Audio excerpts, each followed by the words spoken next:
আমরা যে প্রায় সময় কথা বলতে গিয়ে দেখবেন অনেক মানুষ বলে থাকে বাল। দেখবেন একজন মানুষের কোনো কিছু পছন্দ হয় নাই, সে কোনো কারণে তার উপরে রেগে আছে, দেখবেন হঠাৎ করে সে বলে ধুর বাল, এগুলো তুই বলিস না। আপনি কি জানেন যে এই বাল শব্দটা বলার মধ্য দিয়ে মুসলমানদের জন্য কতটা ক্ষতি রয়েছে? বাল শব্দটি হিন্দি ভাষায় যে চুলের অর্থ দাঁড়ায়, সেটি কিন্তু বাংলা ভাষার মানুষেরা যে শব্দ বলে থাকে সেই অর্থ দাঁড়ায় না। কিন্তু বাংলা ভাষার মানুষেরা যে বাল শব্দ বলে, এটার অর্থ কিন্তু চুল দাঁড়ায় না, এটা দাঁড়ায় ইতিহাস থেকে হারিয়ে যাওয়ার এক দেবতার নাম।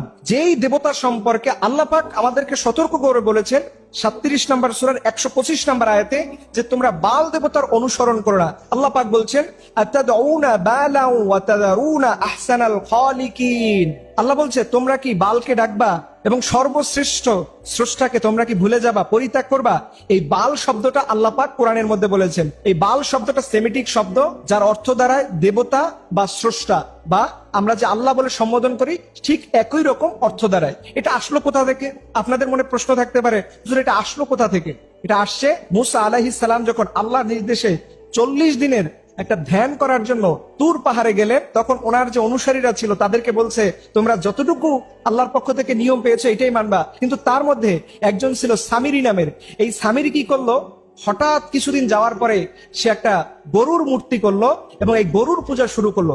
দেখবেন এই সামিরির যে তৈরি করা যে গরুটা ছিল, সেই গরুর যে শিং ছিল, শিংয়ের মাঝখানে দেখবেন সূর্য দেখা যায়।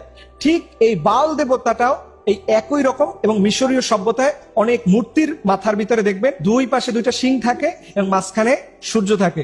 দেখেন এই শব্দগুলো, এটা হয়তো অনেকের কাছে বলবেন যে হুজুর এটা কি বলতেছেন, এটা কি কোনো সাবজেক্ট হলো, এগুলো কি আলোচনা কোনো বিষয় হলো? দেখেন এই সামিরির মাধ্যমে সেই সময়ের মুসা আলাইহিস সালামের মানুষেরা তারা সবাই আল্লাহর পানিশমেন্ট পাবে। আল্লাহর সামনে সবাইকে অপরাধী হতে হবে শুধুমাত্র ওই গরুর পূজা করার কারণে, শিরিক করার কারণে, শুধুমাত্র এই বাল দেবতাকে অনুসরণ করার কারণে। অথচ আমরা খুব সহজেই এইগুলো বলতেছি, আমরা জানিও না কোন শব্দটা বললে ইসলামের দৃষ্টিকোণে রাইট আছে,